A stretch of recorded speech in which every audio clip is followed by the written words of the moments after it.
Mes parents nous ont expulsés, mes enfants et moi, d'une fête de famille comme si on était des étrangers. Alors j'ai arrêté de payer leurs prêts immobiliers, et ce qui a suivi a brisé leurs illusions. J'ai tout coupé. Je m'appelle Ashley Miller, j'ai 32 ans, je suis maman célibataire de 2 enfants magnifiques, et je suis conseillère financière. J'ai réussi à construire une carrière malgré les épreuves de la vie. Pendant des années, j'ai aidé financièrement mes parents, y compris en payant leurs prêts immobiliers depuis que mon père a pris sa retraite anticipée. Le mois dernier, je suis allé à leur fête pour leurs 40 ans de mariage avec mes enfants. On était bien habillés, on avait des cadeaux, et on souriait sincèrement. Je n'aurais jamais imaginé que la famille qui m'a élevé nous traiterait comme des indésirables ce jour-là.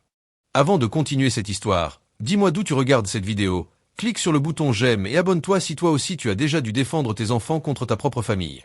J'ai grandi dans une banlieue de Boston, et ma relation avec mes parents, Robert et Barbara Miller, était ce que beaucoup considéraient comme normal. Mon père travaillait comme ingénieur dans une entreprise locale, et ma mère était institutrice en CE2 dans l'école où j'allais. Il n'était pas très affectueux, mais il m'offrait une stabilité et valorisait l'éducation par-dessus tout. La maison de mon enfance était simple mais confortable. Mon père était l'entraîneur de mon équipe de foot jusqu'à mes 12 ans, et ma mère n'a jamais manqué un seul de mes spectacles d'école. Ils avaient économisé sérieusement pour mes études universitaires et disaient toujours que les bonnes notes étaient obligatoires à la maison.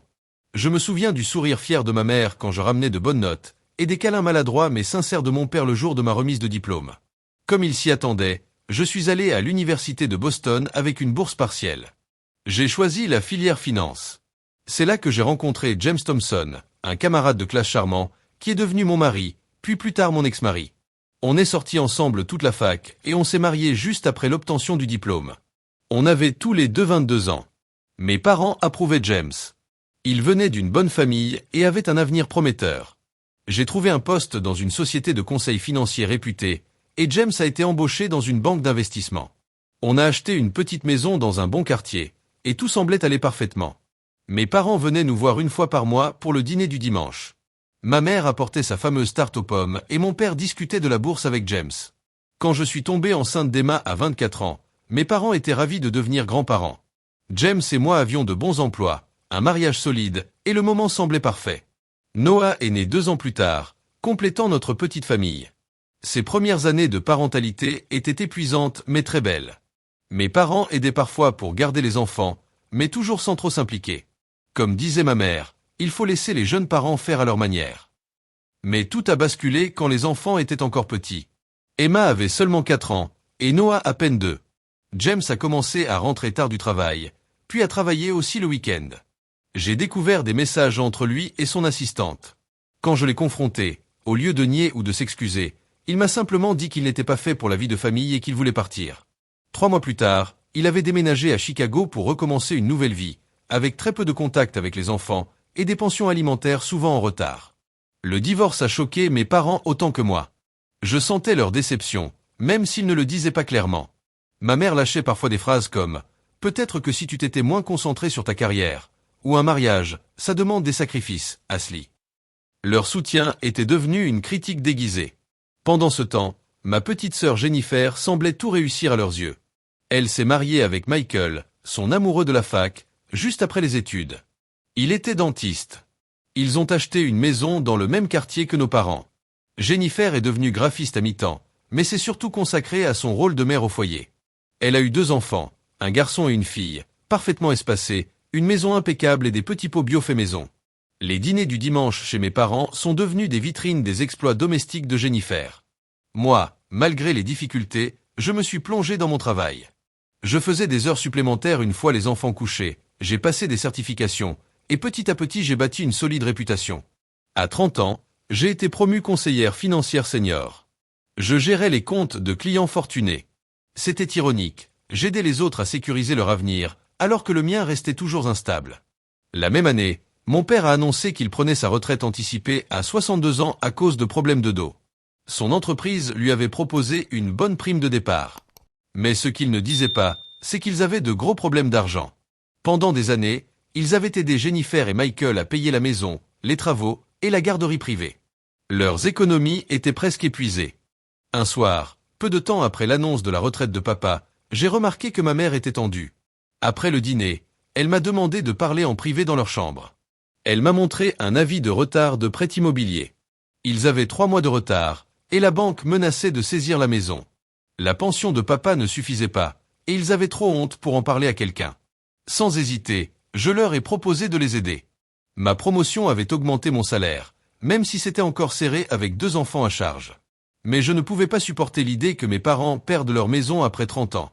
J'ai donc décidé de prendre en charge leur mensualité de prêt, 1800 $ par mois. C'était un gros engagement, qui m'a obligé à repousser mon rêve d'acheter une maison pour quitter notre petit appartement.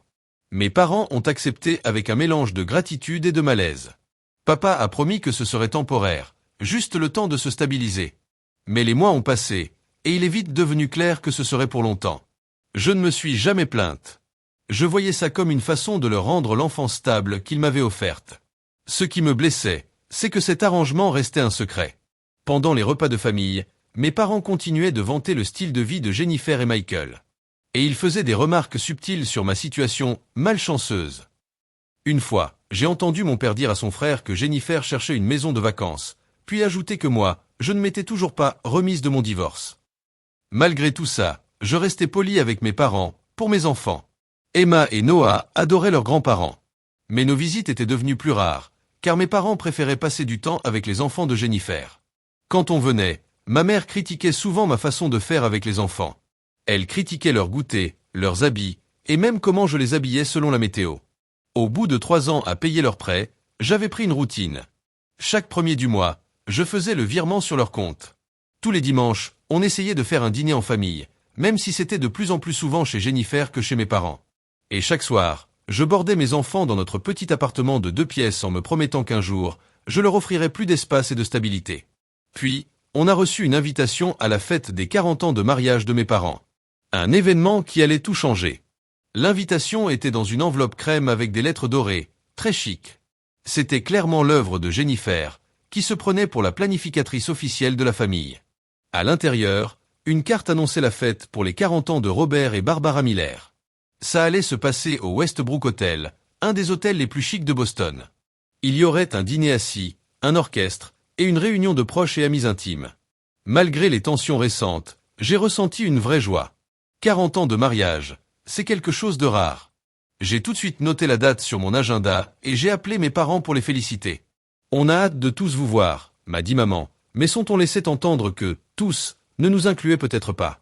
Jennifer a mis beaucoup d'efforts dans l'organisation, a-t-elle ajouté. Je lui ai répondu, je ne raterai ça pour rien au monde. Emma et Noah seront ravis de se faire beau pour l'occasion. Il y a eu un petit silence. Ashley, on pensait faire de cette fête un événement pour adultes seulement. C'est un hôtel très chic, et la soirée va finir tard. J'ai ravalé ma déception. D'accord, je comprends. Je vais trouver une baby-sitter. Les 3 semaines suivantes ont été remplies de préparatifs. Même avec un budget serré, je me suis fait plaisir et j'ai acheté une robe bleu marine qui me faisait sentir belle. J'ai aussi acheté un cadeau très spécial, un album photo personnalisé retraçant les 40 années de mariage de mes parents. J'ai contacté en secret des membres de la famille pour rassembler des vieilles photos. J'ai passé des heures à les organiser avec des légendes émouvantes. Trouver une baby-sitter a été un vrai casse-tête. Ma baby-sitter habituelle n'était pas dispo, et celle de secours venait de commencer un nouveau boulot. À 2 jours de la fête, j'ai enfin trouvé une baby-sitter recommandée par un collègue. J'étais soulagé, jusqu'à ce que mon téléphone sonne à 7 heures du matin le jour de la fête. Madame Miller, je suis désolé. J'ai attrapé la grippe, je ne peux pas venir ce soir. J'ai paniqué. J'ai appelé tous mes amis, fouillé les sites de garde, même pensé à demander au gardien si sa fille pouvait venir. Rien n'a marché. À midi, je me suis rendu à l'évidence. Soit je ratais la fête, soit j'y allais avec mes enfants. J'ai appelé ma mère. Maman, je suis désolé, la baby-sitter a annulé à la dernière minute. J'ai tout essayé. Elle a soupiré. Jennifer a tout organisé pour que ce soit une soirée élégante. Je comprends que ce n'est pas l'idéal, mais les enfants seront très sages. Je leur ai expliqué les règles. Ils sont impatients de voir tout le monde. Après un long silence, elle a accepté à contre-cœur. Bon, on ne peut pas faire autrement. Assure-toi juste qu'ils soient bien habillés. J'ai passé l'après-midi à préparer les enfants. Emma, 8 ans, portait une robe violette avec un petit gilet. Noah, 6 ans, était adorable avec un pantalon kaki, une chemise et une cravate à clip. Je leur ai répété les règles. Bien se tenir, dire s'il te plaît et merci, ne pas courir. Je leur ai promis un dessert s'ils respectaient tout. Je leur ai aussi rappelé que cette soirée était spéciale pour leurs grands-parents. Pourquoi on doit bien se tenir ce soir, maman? A demandé Emma pendant que je lui coiffais les cheveux. Parce que c'est un jour très important pour papy et mamie, lui ai-je expliqué. 40 ans de mariage, c'est énorme. C'est comme, pour toujours, s'est exclamé Noah en essayant d'arranger sa cravate. C'est exactement ça, ai-je souri en l'aidant à la remettre correctement. Et peut-être qu'un jour, toi aussi tu fêteras ça. On a quitté notre appartement à 17h30 pour la fête qui commençait à 18h. Avec le cadeau et la carte à la main, les enfants étaient tout excités à l'arrière de notre vieille Honda Civic. Emma tenait une carte qu'elle avait faite elle-même, avec un joli dessin de ses grands-parents se tenant la main. Elle avait mis beaucoup de paillettes, peut-être un peu trop, mais le geste venait du cœur. En conduisant, je ressentais plein de choses. La fierté de mes enfants bien élevés. L'angoisse d'être mal accueillis. L'espoir de réparer un peu les choses avec mes parents. Et au fond, une colère froide. Pourquoi moi, qui paie leurs prêts, je dois me justifier d'amener mes enfants? On est arrivé à l'entrée de l'hôtel Westbrook à 17h55. Un voiturier s'est approché, mais je me suis dit que ce n'était pas dans mon budget. Je vais me garer moi-même, merci, lui ai-je dit en voyant son regard qui jugeait ma vieille voiture. J'ai trouvé une place tout au fond du parking. J'ai aidé les enfants à sortir de la voiture et à remettre leurs vêtements bien en place. Je me suis baissé à leur hauteur et leur ai dit. Rappelez-vous, on parle doucement, on dit merci, et on ne court pas. On sait, maman, a dit Emma avec un petit soupir d'agacement typique. Noah a hoché la tête avec sérieux. On va te rendre fier, maman. Ces mots m'ont presque brisé le cœur. Je leur ai pris les mains, et on est allé vers l'entrée. Je sentais le poids du cadeau sur mon bras et la permission hésitante de ma mère dans ma tête. Je ne savais pas encore que franchir cette porte allait tout changer. La grande salle de bal de l'hôtel brillait de mille feux, décorée avec goût. Des lustres en cristal éclairaient des tables rondes ornées de fleurs, d'assiettes dorées et de coupes de champagne. Un quatuor jouait doucement dans un coin. Une table près de l'entrée exposait des photos de mes parents à travers leurs 40 années ensemble. Je les ai vus tout de suite. Maman portait une robe argentée élégante, ses cheveux gris bien coiffés. Papa était en costume gris foncé, très distingué. Il saluait les invités devant un fond pour photo, avec écrit en lettres dorées, Robert et Barbara 40 ans d'amour. On va dire bonjour à papy et mamie, a demandé Emma en me tirant la main. Bien sûr, ma chérie, ai-je souri, les guidant vers eux. Quand on s'est approché, le sourire de maman est devenu figé. Les sourcils de papa se sont légèrement levés, mais il s'est vite repris. Ashley, a dit maman d'un ton tendu. Tu es venu. Joyeux anniversaire de mariage, ai-je dit en l'embrassant sur la joue. Je leur ai tendu la pochette cadeau. C'est de notre part à tous les trois. Papa l'a prise avec un petit hochement de tête. Merci d'être venu. Emma s'est avancée, toute fière, pour offrir sa carte faite maison. Je vous ai dessiné, toi et papy, main dans la main. Maman a pris la carte, son sourire ne touchait pas ses yeux. C'est très créatif. Merci, Emma. Noah, un peu timide, s'est caché à moitié derrière mes jambes, mais il a réussi à dire tout bas. Joyeux anniversaire. Les enfants sont bien habillés, a dit papa, comme surpris. Mais avant qu'on puisse parler davantage, Jennifer est arrivée avec son mari Michael et leurs enfants Madison et Tyler. Sa robe verte devait coûter plus qu'1 mois de mon salaire, et le costume de Michael était taillé sur mesure. Leurs enfants, bien qu'à peine plus âgés que les miens, semblaient plus parfaits, plus sages. Maman, papa, s'est écriée Jennifer en les embrassant. La salle est magnifique. Le fleuriste a vraiment tout réussi. Puis elle s'est tournée vers moi, avec un regard à peine caché de reproche. Ashley, je croyais que c'était une soirée pour adultes. Ma babysitter annulée au dernier moment, ai-je expliqué. J'ai vraiment tout essayé. La bouche de Jennifer s'est contractée. On avait tout organisé avec soin. Ça chamboule toute la disposition des tables. Je suis sûr qu'on peut s'arranger, ai-je dit en gardant mon calme pour les enfants. Je suppose qu'ils peuvent s'asseoir à ta table, a-t-elle concédé à contre-cœur. Mais il y a des discours et un toast au champagne. Ce n'est pas adapté pour des enfants. Je sentais Emma se serrer contre moi, sentant la tension. On ne va pas rester très tard, ai-je promis. Jennifer a juste soupiré et s'est tournée vers nos parents. Le photographe veut faire les portraits de famille avant le dîner. On devrait y aller. Je me suis approché pour participer, mais Jennifer a précisé. D'abord, juste maman, papa, Michael, les enfants et moi. Après, on fera la grande photo de famille. Le message était clair. Sa famille était la vraie, nous étions les autres. J'ai hoché la tête et emmené mes enfants vers notre table assignée, les joues brûlantes de honte. Notre table était placée tout au fond de la salle, loin de la piste de danse et de la table principale. Il y avait là quelques cousins éloignés et d'anciens collègues de mon père. Ils nous ont salués poliment, mais rapidement, les conversations sont passées à des sujets dont je ne faisais pas partie. Le club de quartier, les réunions du golf ou les soirées privées. Emma et Noah, pour leur âge, se sont tenus très bien. Ils me posaient des questions à voix basse, et je leur ai donné les livres à colorier et les crayons que j'avais mis dans mon sac. Ma cousine Margaret m'a lancé un regard désapprobateur depuis l'autre côté de la table. Pendant l'heure de l'apéritif, j'ai regardé mes parents aller de table en table, riant et discutant avec tout le monde, sauf avec nous.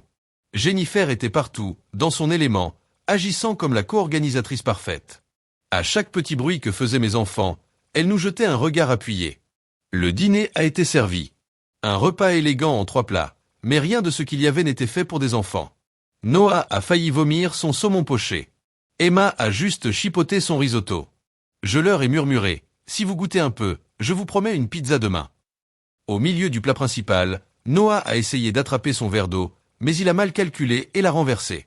Un peu d'eau a coulé sur la nappe et à peine touché le panier de pain. Ce n'était pas un désastre, juste un petit accident. Noah s'est figé, honteux, les yeux pleins de larmes. « Désolé, maman » a-t-il chuchoté. « Ce n'est pas grave, mon cœur » lui ai-je dit en tamponnant rapidement avec une serviette. « Les accidents, ça arrive. » Mais avant que je puisse finir de nettoyer, ma mère est apparue à côté de notre table, le visage fermé. Elle s'est penchée à mon oreille et a murmuré sèchement. « Voilà pourquoi on voulait une fête sans enfants. »« Maman, c'est juste de l'eau » ai-je répondu doucement. « La nappe n'est même pas très mouillée. »« Ce n'est pas seulement l'eau » a-t-elle continué. « Tes enfants sont agités. Madison et Tyler, eux, savent se tenir dans une réception. » La comparaison m'a fait mal. « Ils se tiennent très bien pour leur âge » ai-je répondu calmement. Elle n'a pas répondu. Elle s'est redressée, regardant autour d'elle pour voir qui nous regardait. Ce serait peut-être mieux si tu les ramenais à la maison. Ce genre d'ambiance ne leur convient clairement pas. Je l'ai regardé, incrédule. Tu veux qu'on parte? Moi, ta fille et tes petits-enfants? Je pense à tout le monde, a-t-elle répondu avec une voix étrangement calme. Y, compris-toi. Les enfants ont l'air fatigués. Ils vont très bien, ai-je insisté. On n'a même pas encore eu le dessert. Mon père est arrivé à ce moment-là, posant une main sur l'épaule de ma mère. Tout va bien, a-t-il demandé. Les enfants d'Ashley ont un peu de mal avec l'ambiance, a dit ma mère comme si je n'étais pas là. J'ai suggéré qu'il serait mieux à la maison. Mon père a regardé Noah, les yeux encore humides, puis Emma, confuse. C'est probablement mieux, a-t-il dit en hochant la tête. Ce n'est pas vraiment une soirée pour enfants. Je sentais la colère monter en moi pendant que les invités autour faisaient semblant de ne pas entendre. Vous nous demandez vraiment de quitter votre fête pour un verre d'eau renversé? Ce n'est pas juste ça, a dit mon père à voix basse. C'est une soirée importante pour nous, Ashley. Il y a des collègues et des amis. Ça donne une mauvaise image quand... Quand quoi, l'ai-je coupé, la voix tremblante mais basse. Quand ta fille divorcée et ses enfants sans père ne sont pas à la hauteur de votre image parfaite. Son regard s'est durci. Ce n'est pas juste, ce que tu dis. On suggère juste ce qui est mieux pour tout le monde. Jennifer est arrivée, complétant le cercle autour de notre table. Un problème, a-t-elle demandé, même si elle savait très bien ce qui se passait. Tout va bien, ai-je répondu fermement. On restera pour le dessert, puis on rentrera, comme prévu. Ma mère a secoué la tête. Je pense que ce serait mieux que vous partiez maintenant, avant les discours. On ne veut pas d'interruption. Je les ai regardés tous les deux, mes parents. Je cherchais un signe d'amour, de soutien, de ceux qui m'avaient élevé. Je n'ai vu que du jugement et de la gêne. J'ai rassemblé toute ma dignité. Emma, Noah, on rentre. Mais pourquoi, maman? A demandé Emma, perdue. J'ai bien été sage, non? Oui, ma chérie. Vous avez été merveilleux tous les deux, lui ai-je dit en l'aidant à se lever. Papy et mamie pensent juste qu'il est temps d'aller se coucher. Mais il est que 19h30. A dit Noah avec son innocence. Jennifer a souri légèrement. Les enfants ont besoin de dormir. J'ai ramassé nos affaires, consciente des regards autour de nous. En partant, je me suis retourné une dernière fois vers mes parents. Félicitations pour vos 40 ans. J'espère que ça valait le coup. Traverser la salle de bal m'a semblé durer une éternité. Emma me serrait la main. Noah, sentant que quelque chose allait mal, ne disait plus rien. Je hochais la tête poliment aux gens qu'on croisait, gardant un air normal alors qu'à l'intérieur, j'étais dévasté de honte et de colère. Dans le parking, alors que j'ouvrais la voiture, mon père nous a rattrapés. « Ashley, ne sois pas dramatique, a-t-il dit, essoufflé. Ce n'est pas personnel. »« Pas personnel, ai-je répété, choqué. Tu viens d'expulser tes petits-enfants d'une fête de famille pour un verre d'eau. »« Ce n'est pas que ça, a-t-il insisté. Il y a eu des chuchotements, il coloriait à table. »« Ce sont des enfants, ai-je crié, cette fois plus fort, maintenant qu'on était dehors. Des enfants polis, bien élevés, qui voulaient juste fêter l'anniversaire de leurs grands-parents. » Il s'est frotté la tête. Peut-être que s'il vivait dans un foyer plus stable, il comprendrait mieux les bonnes manières. « Ne me compare pas à Jennifer, ai-je répondu froidement. Ne t'avise plus jamais de faire ça. Je dis juste que les choix ont des conséquences, Ashley. Ton divorce, par exemple. » J'ai éclaté de rire, amer. James nous a abandonnés, papa. Il m'a trompé et est parti. Ce n'était pas mon choix. Il y a toujours deux versions, a-t-il dit. Et là, je l'ai vu clairement, pas comme mon père, mais comme un homme obsédé par les apparences. Montez, les enfants, ai-je dit en ouvrant les portières. Une fois qu'ils étaient attachés, je me suis tourné vers mon père. Ça fait 3 ans que je paie votre prêt sans rien dire. J'ai encaissé vos critiques, vos comparaisons avec la vie parfaite de Jennifer, astérisque. Mais là, humilier mes enfants? Vous avez franchi une limite. Astérisque. Il y a eu un éclair dans ses yeux. Peut-être qu'il comprenait qu'il était allé trop loin. Mais au lieu de s'excuser, il a dit « Tu exagères. Appelle ta mère demain, quand tu te seras calmé. » Je suis monté dans la voiture sans dire un mot de plus. En partant, j'ai vu mes parents dans le rétroviseur. Papa retournait à l'hôtel, maman restait là, à nous regarder partir. Son visage était figé, lointain. « Maman, pourquoi tu pleures ?» a demandé Noah depuis l'arrière. Je n'avais même pas remarqué que les larmes coulaient. Je les ai vite essuyées, et j'ai forcé une voix calme. Parfois, les adultes ne sont pas d'accord. Mais tout ira bien, mon cœur. Sur le chemin du retour, les enfants se sont endormis. Je suis resté seul dans le silence, sachant que plus rien ne serait comme avant. Notre appartement m'a semblé plus petit et plus froid que d'habitude. Mais j'ai suivi notre routine du soir. Pyjama, brossage de dents, histoire du soir. Noah s'est endormi rapidement, épuisé par la soirée. Mais Emma est restée éveillée, troublée. « Maman » a-t-elle murmuré pendant que je la bordais avec sa couette licorne. « Papy et mamie sont fâchés contre nous. » Sa question m'a transpercé. Je me suis assise au bord de son lit et j'ai choisi mes mots avec soin. « Non, ils ne sont pas fâchés contre vous. Toi et Noah, vous avez été formidables ce soir. Alors pourquoi ils voulaient qu'on parte ?» Ses yeux bleus, si semblables aux miens, cherchaient la vérité. J'ai soupiré doucement. Parfois, les adultes ont des émotions compliquées qui n'ont rien à voir avec les enfants. Papy et mamie étaient sûrement stressés par la fête. « Mais ils nous aiment, hein ?» a-t-elle demandé, sa voix pleine de doute. « Bien sûr qu'ils vous aiment, ai-je dit. Même si au fond de moi, je n'en étais plus si sûr. Tout le monde a des mauvais jours. Même les grands-parents, ai-je ajouté. » Emma a réfléchi, puis a posé la question que je redoutais. Est-ce qu'ils aiment Madison et Tyler plus que nous? Je lui ai caressé les cheveux, le temps de retenir mes larmes. L'amour, ça ne se divise pas, Emma. Ce n'est pas une quantité limitée. Mais on savait toutes les deux que ce n'était pas une vraie réponse. Elle a fini par s'endormir. Mais sa question m'a hanté toute la soirée. Je suis allé m'asseoir dans le salon, encore en robe de soirée, le maquillage abîmé par les larmes. Le vêtement qui m'avait fait me sentir belle semblait maintenant être un déguisement. Je n'ai pas fermé l'œil de la nuit. J'ai repassé toute la soirée dans ma tête. Le regard de maman, le mépris de Jennifer, les paroles de papa. Est-ce que j'avais mal compris? Est-ce que j'avais exagéré? Une partie de moi savait que non. Mais des années de schémas familiaux m'avaient appris à douter de moi. Vers 3 heures du matin, j'ai pris mon téléphone. Plusieurs appels manqués. Des messages. Mais rien de mes parents. Ni de Jennifer. Juste ma tante Patricia, la sœur de papa, qui avait appelé 2 fois. Ma cousine Melissa. Et 2 amis de maman. Un SMS de Melissa disait simplement. C'était horrible. Vous allez bien, toi et les enfants? Quelqu'un avait donc remarqué l'injustice. Je rédigeais une réponse quand un message est finalement arrivé. C'était maman. Tu es toujours aussi sensible. On parlera quand tu seras calmé. Aucune excuse. Aucun mot pour les enfants. Juste du mépris pour mes émotions. Comme toujours. Je n'ai pas répondu tout de suite. Si j'écrivais quelque chose dans mon état actuel, ça ne ferait qu'aggraver les choses. À la place, je me suis fait une tasse de thé et je me suis assise près de la fenêtre. Je regardais les lumières de la ville en me demandant comment ma relation avec mes parents avait pu autant se dégrader. Le matin est arrivé sans réponse, mais avec les responsabilités habituelles.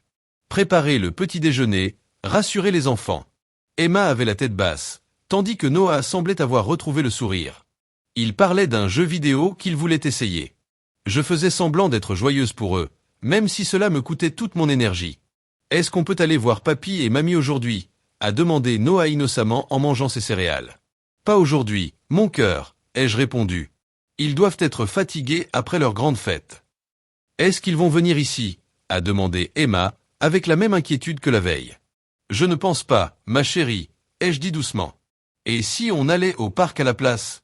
Il va faire beau. » Les enfants ont hoché la tête, mais sans l'enthousiasme habituel. Toute la journée, j'ai surpris Emma en train de me regarder quand elle croyait que je ne la voyais pas. Son visage montrait qu'elle s'inquiétait.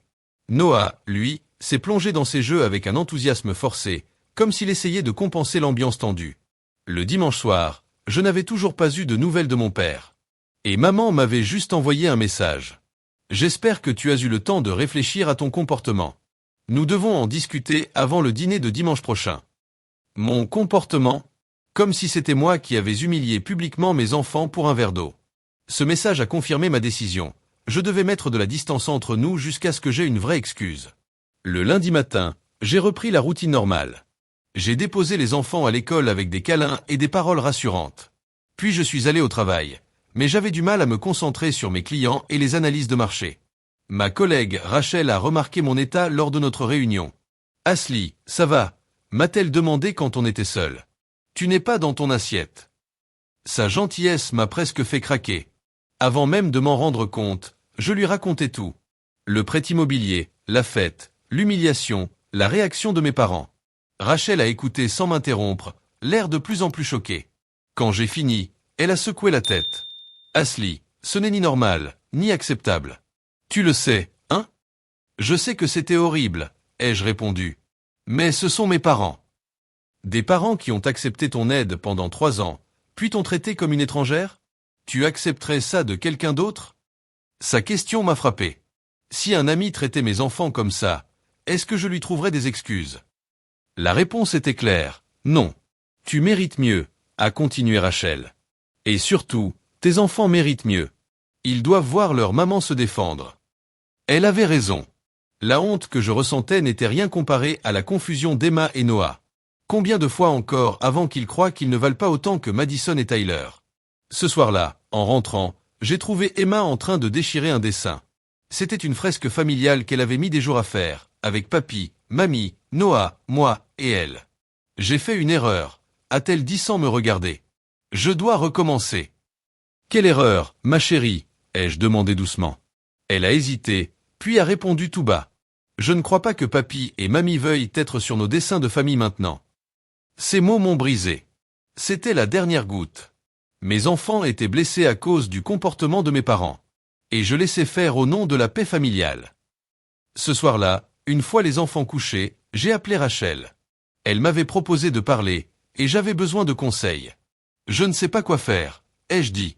Couper les ponts. Leur faire face. Faire comme si de rien n'était. Qu'est-ce que tu dirais à un client dans ce cas ? M'a-t-elle demandé. C'était une question brillante. En tant que conseillère financière, j'aidais mes clients à prendre des décisions logiques, pas émotionnelles. Je lui dirais d'évaluer si la relation est saine ou toxique. Et de poser des limites claires avec des conséquences. Exactement, a dit Rachel. Alors, quelles limites dois-tu poser avec tes parents ? Cette question m'a tenu éveillé toute la nuit, mais c'était un bon genre d'insomnie. Le lendemain matin, tout était clair. Je ne financerai plus des gens qui ne respectent pas mes enfants. Peu importe si c'est ma famille. Ils ont eu du pouvoir émotionnel sur moi toute ma vie. Mais maintenant, j'avais le pouvoir financier. Et il était temps de m'en servir. Le lundi matin suivant, exactement une semaine après la fête désastreuse, J'étais en train de vérifier les comptes de mes clients quand j'ai reçu une notification de la banque. C'était un rappel. Transfert automatique prévu demain vers l'hypothèque des Miller. Le moment était presque symbolique. Le premier du mois approchait, ce qui voulait dire que mes 1800 $ allaient être envoyés automatiquement vers le compte de mes parents. Depuis 3 ans, ce transfert avait lieu sans faute, sans remerciement, comme une taxe silencieuse pour maintenir une fausse harmonie familiale. Je regardais la notification avec un calme étrange. Ce n'était pas seulement une question d'argent. C'était une question de respect, de limite, et de montrer à mes enfants ce qu'est une relation saine. Si je continuais à soutenir financièrement des parents qui humiliaient leurs petits-enfants en public, quel message je leur transmettais? Mais avant de faire quoi que ce soit, je voulais connaître mes obligations légales. Pendant ma pause déjeuner, j'ai appelé Marcus, un ami avocat en contrat. Ses enfants allaient à l'école avec les miens. Marcus, ça fait 3 ans que je paie le prêt immobilier de mes parents, lui ai-je expliqué. Il n'y a rien de signé. Juste un accord verbal. Est-ce que je suis légalement obligé de continuer? Est-ce que ton nom est sur le prêt? M'a-t-il demandé. Non, c'est à leur nom. Moi, je transfère juste l'argent sur leur compte. Vous avez signé un papier ou un accord écrit? Non, rien de formel. Sa réponse a été directe. Alors, légalement, tu n'as aucune obligation de continuer. Moralement, c'est à toi de voir. Mais sur le plan légal, tu es libre d'arrêter quand tu veux. Je l'ai remercié, puis j'ai raccroché. Tout devenait clair. Ce soir-là, après avoir couché les enfants, j'ai écrit un email à mes parents. Objet. À propos de l'hypothèque. Cher papa et maman. J'ai passé la semaine à réfléchir à ce qui s'est passé à votre fête. L'humiliation publique de mes enfants, juste pour un petit accident d'eau et un comportement d'enfant poli, m'a profondément blessé. Cela fait 3 ans que je paie votre prêt de 1800 $ par mois sans me plaindre. Je l'ai fait par amour et par respect, malgré mes difficultés de mère célibataire. Je n'ai jamais dit à personne dans la famille que je faisais ça, car je respectais votre désir de discrétion. Mais je ne peux plus soutenir un foyer où moi et mes enfants ne sommes pas respectés. À partir de maintenant, j'arrête ces paiements. Si vous voulez en rediscuter, voici mes conditions. Une vraie excuse à Emma et Noah pour ce qu'ils ont vécu. Reconnaître que vous traitez différemment mes enfants par rapport à ceux de Jennifer. Suivre une thérapie familiale pour régler ces schémas. Vous engager à traiter tous vos petits-enfants avec le même amour et respect. Je vous aime, mais pas au prix du bien-être de mes enfants ou de ma dignité. Ashley. J'ai gardé le doigt sur envoyer pendant plusieurs minutes. Je savais que cet email allait tout changer entre nous. Mais je devais le faire. J'ai cliqué sur envoyer. Puis je me suis connecté à mon application bancaire et j'ai annulé le virement automatique prévu pour le lendemain. Ce geste m'a donné le vertige, mais je me suis senti en paix. Pour ne pas céder à la pression, j'ai bloqué temporairement les numéros de mes parents et celui de Jennifer. Je voulais garder la tête froide. J'ai tout de même envoyé un message à ma tante Patricia pour lui expliquer que j'allais prendre de la distance avec mes parents. Et pourquoi? C'était la seule dans la famille que je savais capable de comprendre. Le lendemain matin, j'ai assis les enfants à table avant l'école. Je dois vous dire quelque chose d'important. Ai-je commencé? On va faire une pause avec papy et mamie. On ne va pas les voir pendant un moment. À cause de la fête, a demandé Emma avec justesse. En partie, oui. Parfois, les adultes ont besoin de temps pour réfléchir. Comme quand vous vous fâchez avec un ami. Est-ce qu'on les verra à Noël? A demandé Noah, les lèvres tremblantes. Je ne sais pas encore, mon cœur. Mais je vous promets qu'on aura de très belles vacances ensemble, quoi qu'il arrive. On pourrait inventer de nouvelles traditions, a suggéré Emma. Peut-être aller aider au refuge pour animaux. Je leur avais souvent dit qu'on ne pouvait pas avoir de chien dans notre appartement. Mais faire du bénévolat? Oui. Ou bien, on pourrait faire un marathon de films avec du chocolat chaud et plein de garnitures? Les enfants ont commencé à proposer des idées avec enthousiasme. Ils se réjouissaient de ces nouveaux projets, au lieu de pleurer ce qu'on allait peut-être perdre. En les déposant à l'école, j'ai senti un poids s'envoler. J'étais en train de créer une joie nouvelle pour ma propre famille. Plus besoin de courir après une approbation qu'on n'avait jamais vraiment eue. Cet après-midi-là, pendant ma pause au travail, j'ai regardé mes emails.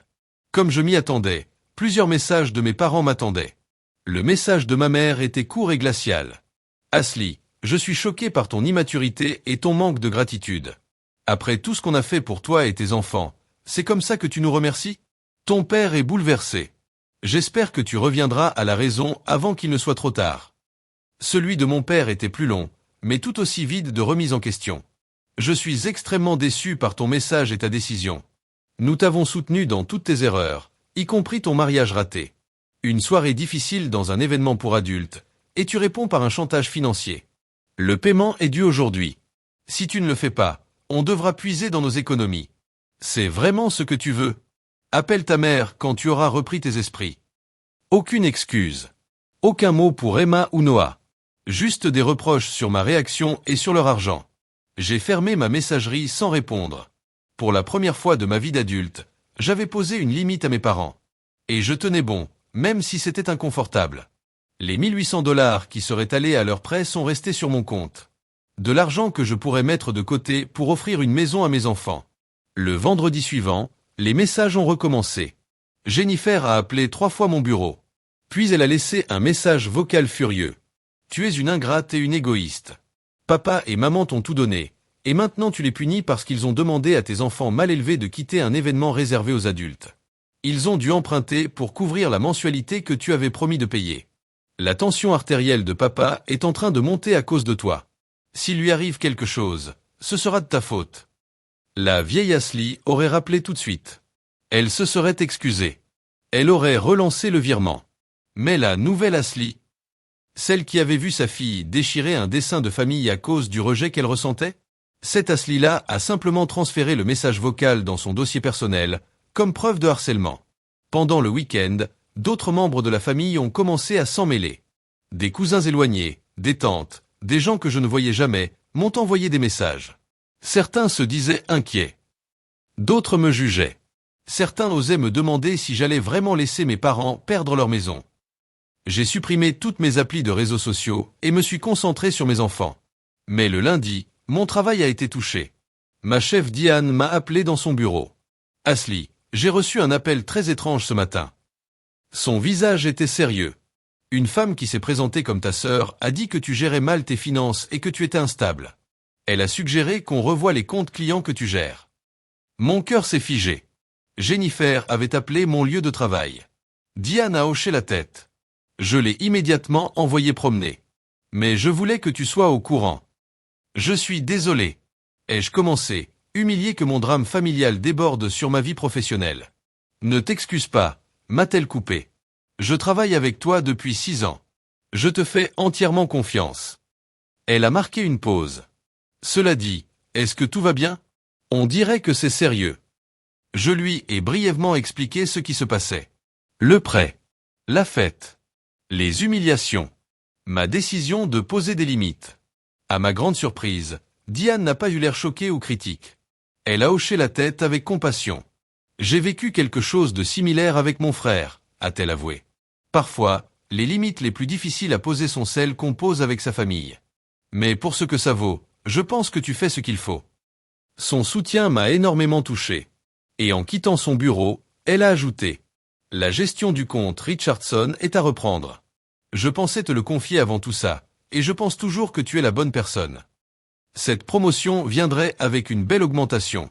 Peut-être de quoi commencer enfin à acheter un vrai chez nous pour Emma, Noah et moi. Et qu'elle m'arrive maintenant, au moment où je défendais ma famille, ça ressemblait à un signe. 2 jours plus tard, j'ai reçu une lettre recommandée de la banque de mes parents. Leur prêt immobilier était officiellement en pré-saisie à cause de plusieurs paiements manqués. Ce document officiel rendait la situation bien plus réelle que les disputes ou les emails.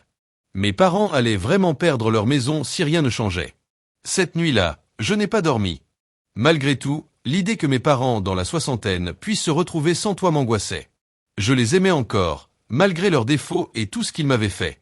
Mais recommencer à payer sans rien changer aux problèmes de fond, ça n'arrangerait rien. Après des heures à y réfléchir, j'ai rappelé Marcus, l'avocat. J'ai besoin de ton aide professionnelle, lui ai-je dit.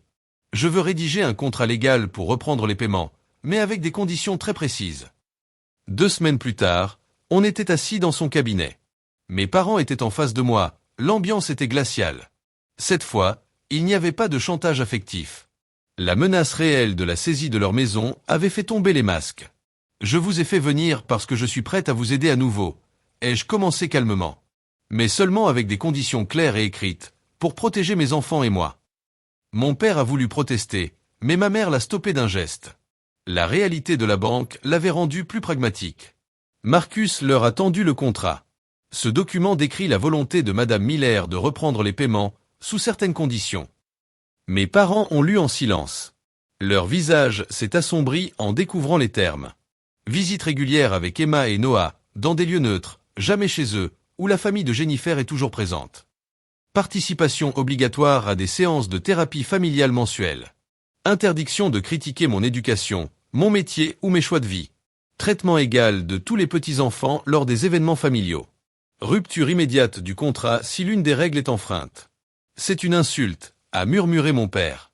Tu nous traites comme des enfants. Je vous traite comme des adultes qui ont brisé ma confiance, ai-je corrigé. Et qui ont montré qu'ils ont besoin de limites claires.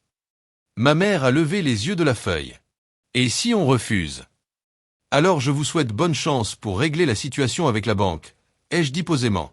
Mais je ne paierai plus un centime. Un long silence s'est installé. Il était lourd de toutes les années de tensions familiales non dites. Finalement, ma mère a pris le stylo. Barbara, tu n'es pas sérieuse, a protesté mon père. Je ne vais pas perdre la maison pour ça, Robert, a-t-elle répondu. Signe. L'un après l'autre, on a signé le contrat. Il n'y a pas eu de joie, ni de réconciliation. Juste une formalité, comme une transaction entre étrangers. Pendant que Marcus faisait des copies, je n'ai ressenti ni triomphe, ni vengeance. Juste une certitude paisible. J'avais enfin placé le bien-être de mes enfants en priorité. Ce soir-là, alors que je classais le contrat dans mon dossier à la maison, Emma est venue à la porte de mon bureau. « Ça va, maman ? On dirait que tu es triste. » Je lui ai souri. « Tout va mieux, ma chérie. Tu sais, parfois, pour réparer les choses, il faut d'abord que ça fasse un peu mal. » Elle a réfléchi un moment. Comme quand il faut nettoyer une plaie pour qu'elle guérisse. Exactement, ai-je dit en la prenant dans mes bras. Parfois, ça pique un peu, mais après, ça peut enfin guérir. En la serrant dans mes bras, j'ai compris que c'était exactement ce que j'avais fait. J'avais nettoyé une vieille blessure dans notre famille. Je ne savais pas encore si elle guérirait bien, mais au moins, maintenant, elle avait une chance. Les mois suivants ont apporté des changements que je n'aurais jamais imaginés ce soir-là en quittant la fête en larmes. L'été est devenu automne, puis la première neige a recouvert la ville. Et avec les saisons, notre relation familiale a lentement changé, parfois dans la douleur, mais avec des signes de progrès réels. L'accord légal s'est avéré bien plus efficace que je n'aurais cru. Mes parents, confrontés au fait concret de perdre à la fois leur maison et leurs petits-enfants, ont respecté les conditions. La première séance de thérapie a été glaciale. Mon père regardait sa montre sans arrêt. Ma mère répondait aux questions avec des phrases sèches. Mais à la troisième séance, quelque chose a commencé à changer. On a enfin eu une vraie conversation. Je ne me rendais pas compte à quel point nos remarques pouvaient blesser les enfants, a dit ma mère à la quatrième séance. Quand tu as dit qu'Emma avait déchiré son dessin, ça m'a marqué. La thérapeute, la docteure Winters, avait un vrai don pour poser les bonnes questions. Barbara, Robert, est-ce que vous vous souvenez de moments dans votre enfance où vous vous êtes senti comparé à d'autres? Cette question a réveillé quelque chose chez mon père. Il a parlé, timidement d'abord, de son frère, plus sportif, plus populaire, qui avait toujours eu l'attention de leur père. Pendant que lui, Robert, devait travailler 2 fois plus pour avoir la moitié de la reconnaissance. Je ne veux pas que Noah ressente ça, a-t-il avoué. Voir comment son passé influençait le présent l'a visiblement touché. Ces révélations n'ont pas tout arrangé d'un coup, mais elles ont ouvert une porte à la compréhension. La perfection rigide que mes parents imposaient venait peut-être de blessures anciennes, non guéries. La première visite encadrée avec les enfants a eu lieu dans un lieu neutre, le jardin botanique de la ville. Je regardais Emma et Noah s'approcher de leurs grands-parents avec prudence. Leur langage corporel montrait qu'ils étaient hésitants. « On vous a apporté quelque chose », a dit ma mère en leur tendant des petits sacs cadeaux. J'étais prête à intervenir si ces cadeaux créaient des comparaisons, mais j'ai été surprise. Il s'agissait de cadeaux choisis avec attention. Un kit de géologie pour Emma, qui s'intéressait aux roches.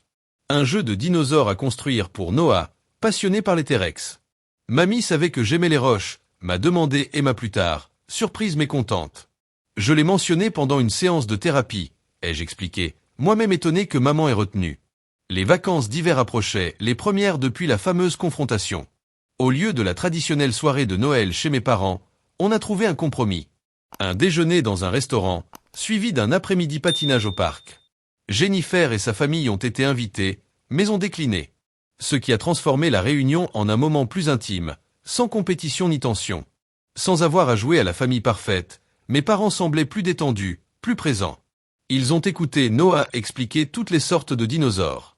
Ils ont posé des questions sincères à Emma sur sa collection de pierres. Et quand Noah a renversé son chocolat chaud sur son pull tout neuf, ma mère l'a juste aidé à nettoyer, sans aucune remarque. J'ai eu les larmes aux yeux. C'était du vrai progrès. En ce qui concerne Jennifer, notre relation restait tendue, mais peu à peu, elle se réchauffait. En janvier, elle m'a proposé qu'on prenne un café, juste elle et moi. Je pense toujours que tu es allé trop loin avec le contrat, a-t-elle dit franchement en remuant son latte. Mais, en thérapie, j'ai vu des choses. Des schémas que je ne remarquais pas. Quel schéma? Ai-je demandé avec prudence, surprise par sa vulnérabilité. Jennifer a baissé les yeux sur sa tasse. Maman et papa ont toujours comparé les enfants.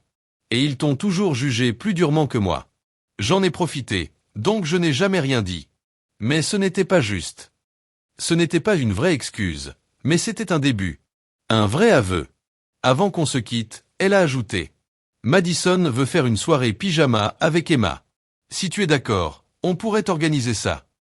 Leur relation de cousine, jusque-là limitée aux dîners familiaux tendus, a commencé à se développer d'elle-même. Madison et Emma se sont découverts des passions communes pour la science et l'art. Noah et Tyler ont accroché sur les films de super-héros. Les voir jouer ensemble, sans pression ni jugement, m'a rempli d'une joie simple mais précieuse. Un an jour pour jour après la fameuse fête, mes parents ont organisé un petit brunch à la maison. Cette fois, il n'y avait pas de table séparée, pas d'attente pesante, pas de hiérarchie invisible entre les petits-enfants. Noah et Tyler couraient dans le jardin avec des avions en papier. Emma montrait à Madison son dernier carnet de croquis. Ma mère m'a rejointe sur la terrasse avec 2 tasses de thé. Tu te souviens de l'an dernier, a-t-elle dit doucement. J'ai l'impression que c'était dans une autre vie. J'ai souri, sans rancune. Ça l'était, en quelque sorte. Elle a bu une gorgée de thé, puis a dit quelque chose que j'attendais depuis longtemps. Je suis désolé, Ashley. Pour tout. Pour ce qu'on t'a fait vivre, pour avoir minimisé tes efforts, pour ne pas avoir protégé tes enfants ce soir-là. Tu ne méritais pas ça. J'ai senti mes yeux s'embuer. Mais cette fois, c'était des larmes de soulagement, de reconnaissance, de guérison. Je n'ai pas répondu tout de suite. J'ai juste tendu la main, et elle l'a prise. Un contact simple, mais puissant. Quelques semaines plus tard, j'ai reçu un mail de l'école d'Emma. Elle avait écrit une petite rédaction intitulée « Ma maman est un héros ». Elle racontait comment j'avais défendu notre famille. Comment j'avais protégé son cœur, même quand le mien était triste. Elle avait terminé par ces mots. Ma maman dit que l'amour, ce n'est pas ce qu'on dit, c'est ce qu'on fait. Et moi, je la crois. Aujourd'hui, quand je repense à cette soirée où j'ai quitté la fête en tenant mes enfants par la main, je me rends compte que ce n'était pas la fin de quelque chose. C'était le début. Le début d'une nouvelle version de ma famille. Une version construite non pas sur l'obligation, mais sur le respect. Non pas sur les apparences, mais sur l'amour réel. Et surtout, le début d'un héritage que je peux être fier de transmettre à mes enfants.